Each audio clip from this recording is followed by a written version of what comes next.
শনিবার সিলেট আলিয়া মাদ্রাসা মাঠে জামায়াতের নেতৃত্বাধীন জোটের নেতাকর্মী ও সমর্থকদের ছিল ব্যাপক উপস্থিতি। সমাবেশে আগামী জাতীয় নির্বাচনের আগে ইসির প্রয়োজনীয় সংস্কার নিশ্চিত না হলে বর্তমান কমিশনের পদত্যাগ করা উচিত বলে মন্তব্য করেন বিরোধী দলীয় চিফ হুইপ ও এনসিবির আহ্বায়ক নাহিদ ইসলাম। নির্বাচিত হওয়ার পরেও সংস্কার কি তারা ভুলে গিয়েছে। তারা এখন শুধু সংশোধন চিনে, আর কিছু চিনে না। এবং বিএনপি সমর্থিত কিছু দালাল বুদ্ধিজীবী তারাও প্রচার করছে দেশে সংশোধন প্রয়োজন, সংস্কার প্রয়োজন নেই।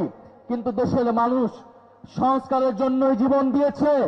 ইভেন এই বিএনপি গত 16 বছর ধরে সংস্কারের মূলা ঝুলিয়ে, 31 দফার মূলা ঝুলিয়ে জনগণের সাথে প্রতারণা করেছে। শনিবার বিকেলে বিরোধী দলীয় নেতা ও জামায়াতের আমির ডাক্তার শফিকুর রহমান মঞ্চে ওঠেন। জনপ্রত্যাশাকে গুরুত্ব দিয়েই রাজনৈতিক কার্যক্রম পরিচালিত হচ্ছে উল্লেখ করে জামায়াত আমির অভিযোগ করেন সমাজের সর্বস্তরে দলীয়করণ করছে সরকার। এ সময় প্রয়োজনে প্রাণের বিনিময়ে হলেও গণরায় বাস্তবায়নের আন্দোলন চালিয়ে যাওয়ার ঘোষণা দেন তিনি। সারা বাংলাদেশ আমরা ঘুরেছি, মানুষের একই দাবি, গণভোটের গণরায় বাস্তবায়ন করতে হবে।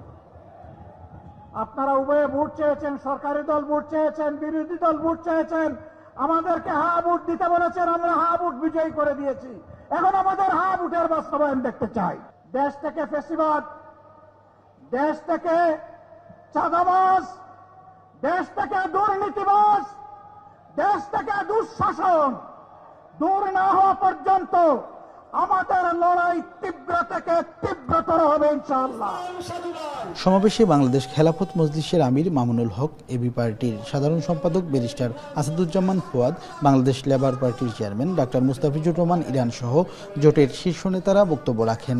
আর এই সমাবেশের মধ্য দিয়ে জুলাই সরণ সহ বিভিন্ন দাবি দাওয়া নিয়ে আয়োজিত 11 দলীয় ঐক্যের বিভাগীয় পর্যায়ের সমাবেশের সমাপ্তি হলো।